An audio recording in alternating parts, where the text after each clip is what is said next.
You just made me wonder, how is AI going to interact with the supernatural? You know, I think it can. Why couldn't it? Because it holds information. And then it can take millions of ideas and apply them to your question. I think it's absolutely wonderful. It's also going to mess up a lot of things, but maybe those things need to be messed up. I think we as a human race, it's time to grow up, not let that control us because it is a machine. It doesn't have a soul. If you have a relationship with it, you're being an idiot. I mean, come on. You just don't. So we're going to go through that phase too. Oh, I'm marrying my AI boyfriend. Go ahead. Go right. I don't, who cares? I hope your psychiatrist knows about that. I don't know what to tell you. But this is as things become visible, Linda, as they become visible and auditory, those are the things that change these uh, psychic phenomena over to where it's more normal. In the 1800s, in the late 1800s, very, very early 1900s, hierarchy, the masters decided to do an experiment. You had Madame Blavatsky, you had table tippers, you had the Fox sisters, who turned out to be kind of weird. But the experiment at that time in the late 1800s, the theosophical experiment, was let's see if we can show people that this world exists through creating ectoplasm, through seances, through these physical things appearing in the cabinet, all that. I bet that we're going to see, so say the masters, if humanity reacts. Well, of course we reacted. We started depending on it. It was ridiculous. It didn't show anything, it didn't teach anybody anything because human nature just wants more. More, more, more, more, more. Have you ever been in Walmart looking for one thing specific? There are 5,000 on the shelf of different ones. That's how we've gotten. But so what? It'll die out in the future. And I don't know how far in the future, but this is so cool. This is what Maitreya speaks of. This is what Benjamin Creme reported. Globally, we're only going to have, say, one factory that makes tires. And these tires are going to be the most fantastic, the best vehicles. When you ride on these tires all over the world, there's no sound. It's not exhausting to drive.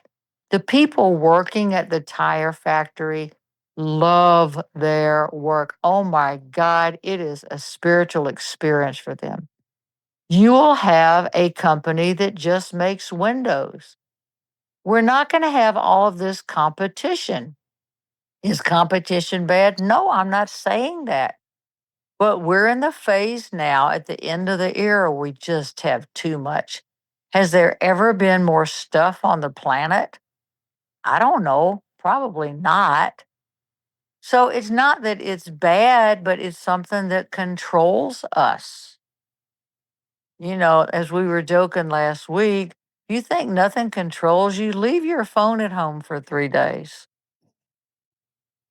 Oh my God. There you go. Not a lot of people could do that.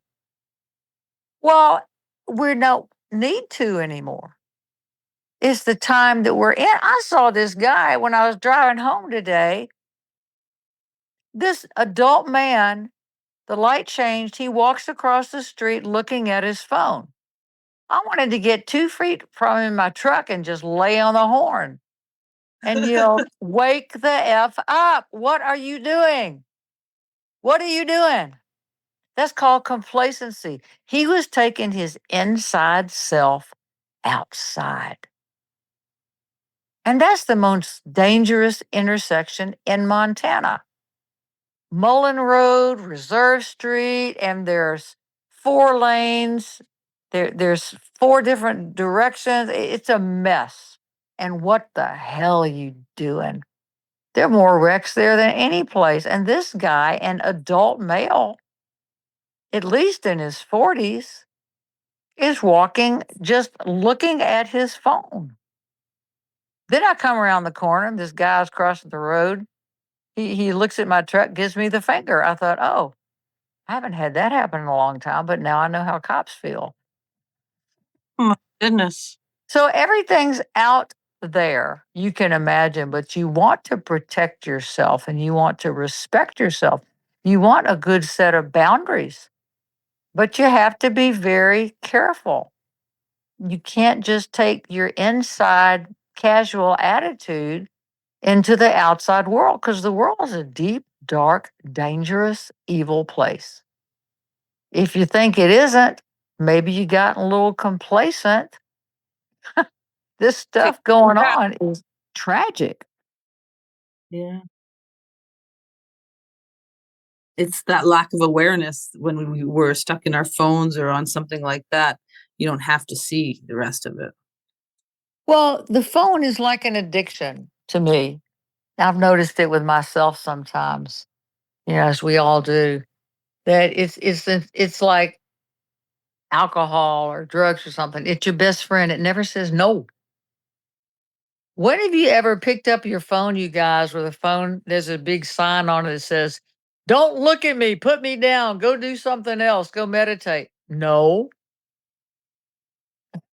And that's so true. Instead, there's 16 or notifications in a bunch of different places that say, give me your attention now. And why is that? That is because we as humans have created it and we allow it.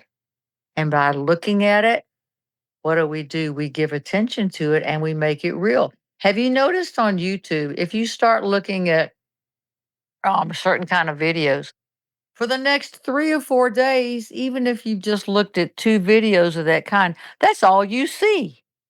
That Yes. is it. That's it. And that can be fun or it can be insane. But I'm like, okay, I got to be more careful what I look at. I don't want to see about ear surgery for the next 3 days or, what if I do this with my hair? Oh my God. Anything you can imagine is out there. And once we start judging everything, good, bad, whatever, we're really showing who we are and where we are right now. And I think we can be very hard on ourselves too. Once again, we're just people and we're trying. We're just trying. And what I hear you saying is that we're going to move away from this excess into more reasonableness. Well, it's already happening with the phone thing to where there are schools in Montana now that are like, you know what? When you come to school, you put your phone immediately in this little pouch and it's locked. You can't look at it until you leave. And guess what's happening? Kids are on the playground playing with each other. They're in class actually listening. Some are going through withdrawal, but it's already happening. How many people watch the what is it called? The Emmys in Hollywood these days? Not many. I personally don't choose to watch Hollywood give itself awards while people with 14 facelifts and butt lifts and $10,000 whatever hats and earrings. That is not what my world is. I don't want to be that. But is it fun to look at? Sometimes it is.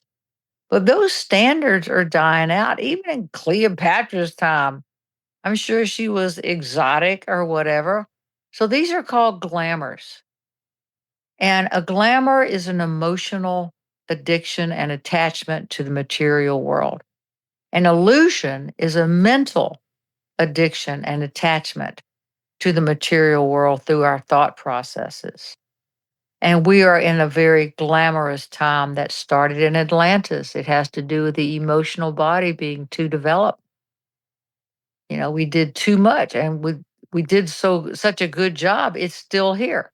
So now as humanity is in the Aquarian age and is moving a couple thousand years into the age of Capricorn, oh my God, things are changing and they're going to change. But it's always like that. And we think, oh, there's never been a time like this. Well, there never has for any age. We think it's so important because it's ours. This is our attachment to the glamour, to what I have to be like, look like, sound like. What if they say this about me? Look at social media, the biggest glamour in the world. Is it important? Oh my gosh, it's opened up the world. Grandparents in Great Britain can talk to their grandson in Austin, Texas. It's miraculous. And there are more things coming like that. We are reaching a time where this technology is going to be more immediate than it is. And it's going to be quieter and calmer than it is. But we have to get quieter and calmer too. It's like it all happens at once. It's a very synchronous thing. But things are already changing. I see wonderful things happening.